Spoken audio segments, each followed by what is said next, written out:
Welcome back, everyone. If you are new here, make sure to hit that subscribe button and join the community. And if you enjoyed this video, don't forget to smash that like button. When people think of Jamaica, they often picture reggae, jerk chicken, and world class sprinters. But one of the country's most fascinating stories is about a community that perfectly represents Jamaica's national motto out of many, one people, the Chinese Jamaican community. Hey guys, so there's a new store in Halfway Tree across from Church's Chicken called China Mall. Let's check it out. Upon entry, they have a ton of parking space for your vehicle, but let's see what's inside.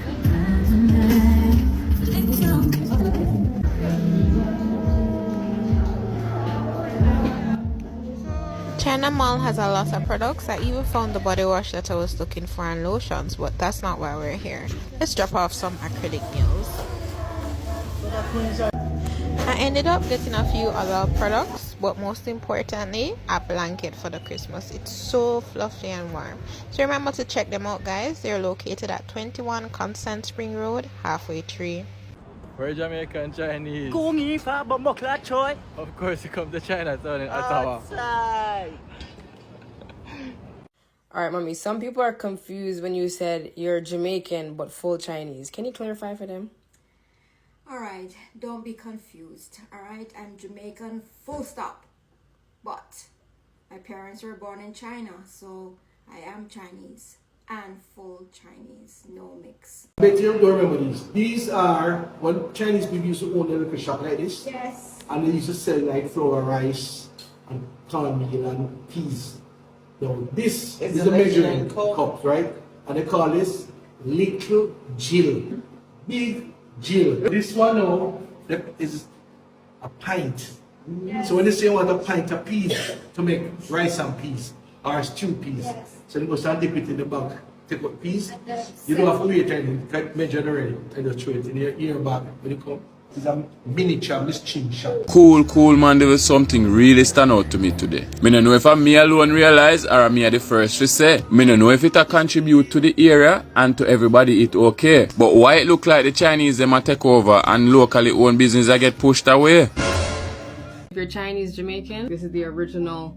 The Chinese in Jamaica 1963, Jamaican Chinese worldwide. A lot of you guys always ask about it, so I'm gonna dive a little bit further, but I will find out how you guys can access this because I'm not sure if Uncle Patrick is making more. A lot of people online, they have Chinese grandparents and they don't know how to find and trace their roots. So a lot of your grandparents and stuff that are from Jamaica are probably in this book, which is the original. I just want to highlight this picture here because I feel like that is so standard. Like this is my great grandmother. That's my gongong's mom.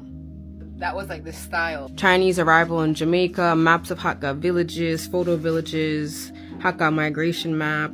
A lot of acknowledgements in this book. A lot of people had a hand in doing this. The majority of it is Jamaican Chinese families. So basically it's separated. So there's a Chung family, and it tells you like where in the world they are, a little bit about each family, history of Jamaican Chinese in football. Nearly all Chinese in Jamaica are Hakka. Personally would say that I've been to Jamaica more recently and not all the Chinese in Jamaica are Hakka anymore. But from what I do understand, when my grandparents were there, majority, if not all Chinese in Jamaica are Hakka. Hakka Moy, I speak a lot about Hakka culture and I don't know all of it. And I think that's the most beautiful thing is that I can learn online as well. What the hot girl them there? Another Chinese school for children in Port Antonio. Second group of Chinese arrived in Jamaica between 1864 and the third group of Chinese arrived in Jamaica 1884.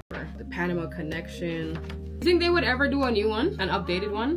No. What they do now is the Chongqing magazines. We'll talk about Chongqing on another post. Big up Chongqing Association. This is Lee Tom Yin. Yeah, who's that? That's Patrick's dad and Patrick's mom.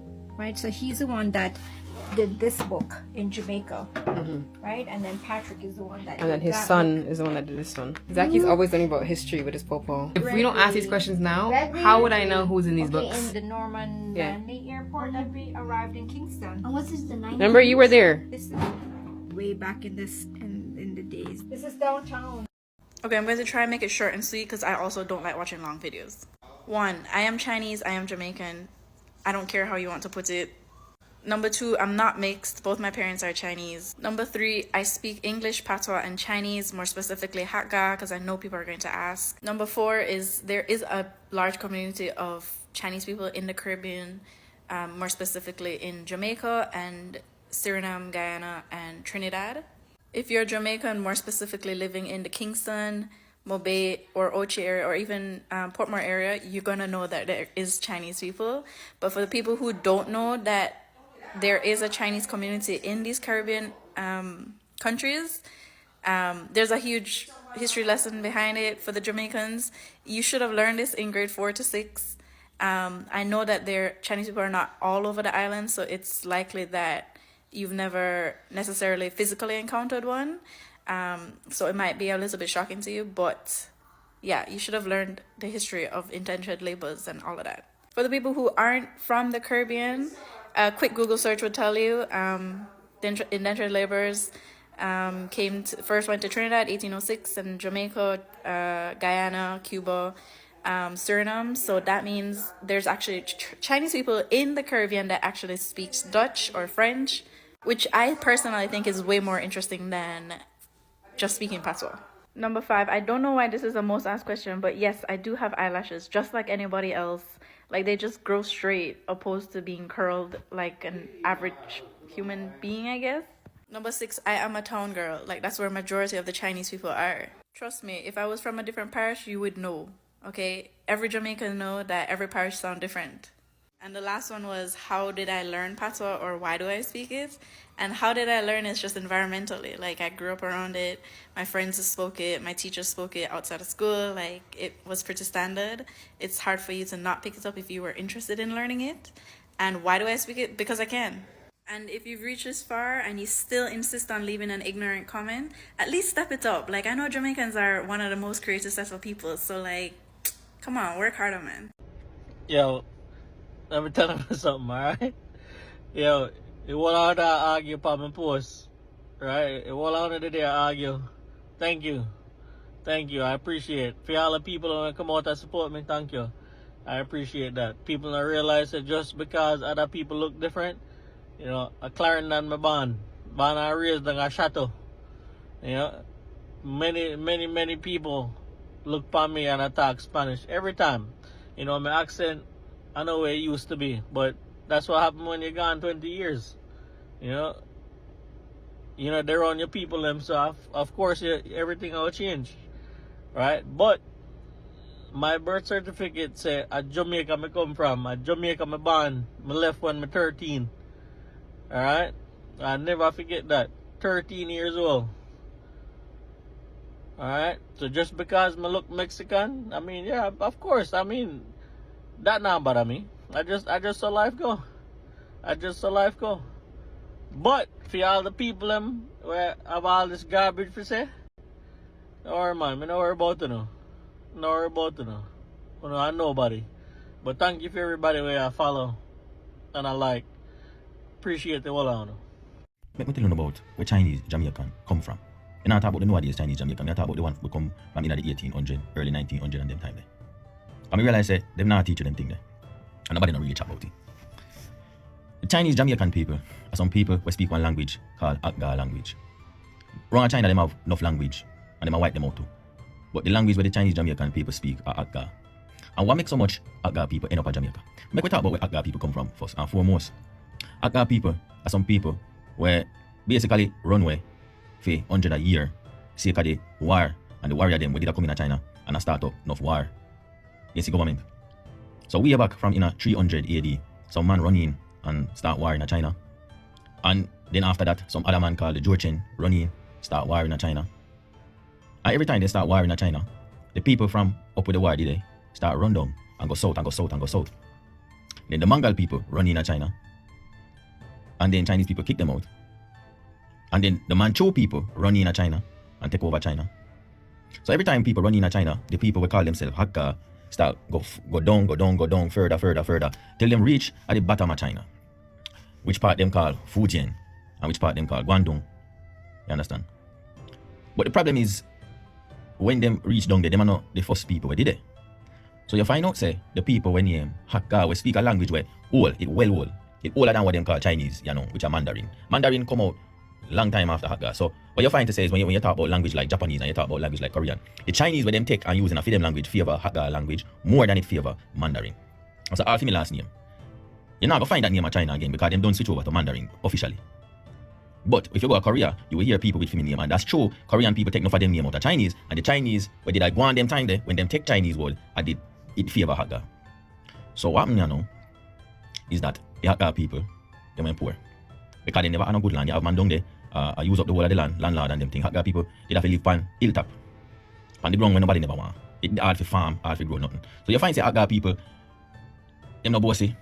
Them eat sitting like a pig, like a pig eat for years, and they eat sitting like pickle and preserved vegetable because them they think they last. You understand? Can't waste. But what me know is in at the time, round the time when the British people them start calling for people come to Jamaica, finally it come up to a thing in a South China. Because you see Hakka people are did sufferer. None of them are did sufferer. And then they have nothing and then get vexed because they couldn't get nothing. And the landlord them did take up the land, them couldn't get no land, them have to pay rent to the landlord. And so finally, you have one man down in South China, one man will fail exam. You don't know what 3 times he fail exam. And upon the 3rd time when he fail the exam, the missionary then went give him one track. And I don't know if he smoke some opium. I don't know what this boy do. When he start go mad and he start see vision. And he say, Jesus come to me and tell me say, me and him brother. And Jesus come to me and tell me say, we have to throw out the dirty foreigner them out of China. See, them time that the foreigner them did a rule China, some man called Manchu will invade China, run up on Chinese people and kill off enough Chinese people. So in this I say, we have to do out the whole of them here foreigner in China. And him did Hakka. Enough Hakka people when join him and some other people join him. But see from that time the people start think say, well, them are Hakka people are some warboat people. Them are some ruffian and bad man.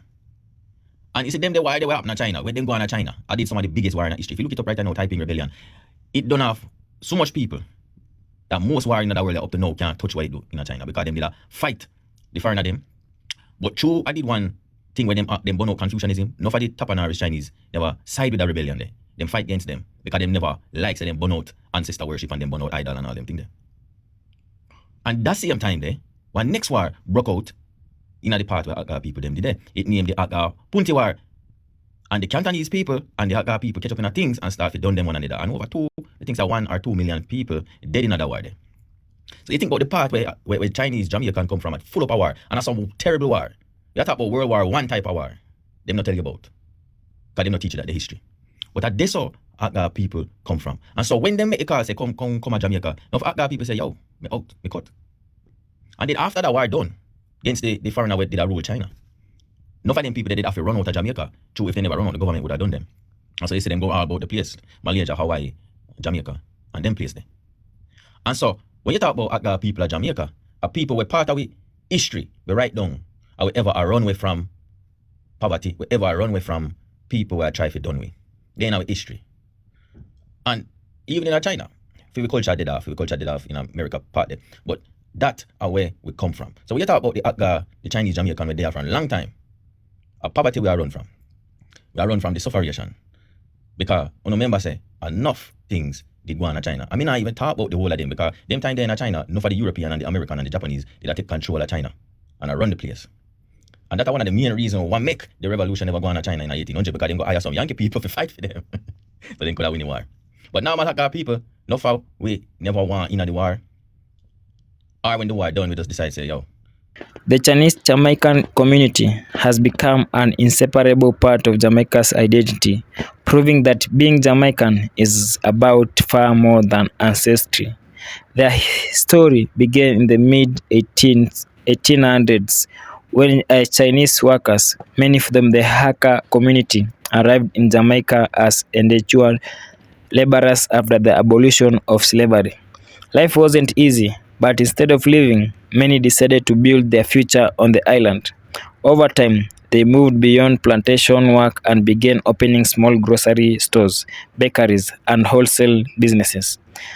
As generations were born and raised on the island, something remarkable happened.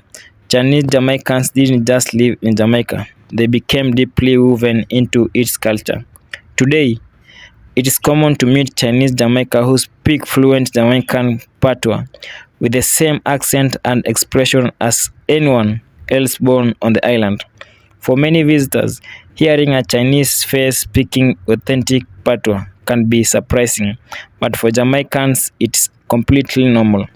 While many families have a preserved aspect of their Chinese heritage, they have also embraced Jamaica culture in everyday life.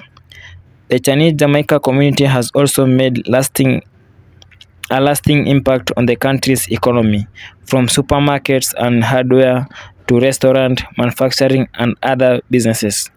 If you enjoyed this video, don't forget to like, subscribe, and thank you for watching.